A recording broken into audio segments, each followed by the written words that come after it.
schoolmate kami actually. And then, mag-classmate kami nung college. Doon kami nagkakilala. Una, ano lang, parang biro-biroan lang.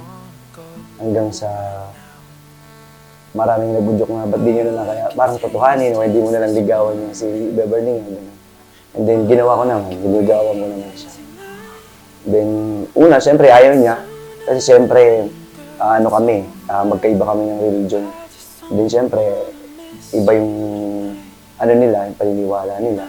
Na dapat ikasal sila sa, or magkaroon dapat sila ng boyfriend, or ikakasal sila sa kapatid, kumbaga parang kapatid din nila. When everything's meant to be broken, I just want you to know who I am. Okay, so ayun, nagkakilala kami sa nung college. Classmate kami niya nung mga unang 2 taon niya sa kolehiyo.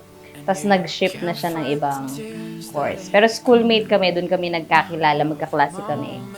Kaya naging kami. Sa tingin ko, siguro nakita niya yung pagpupursige ko sa buhay, yung pagiging matyaga ko, tsaka ayun nga, pursigidong makapagtapos ng pag-aaral kahit mahirap ang buhay.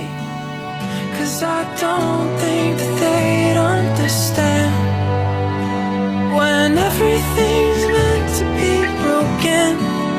I just want you to know who I am.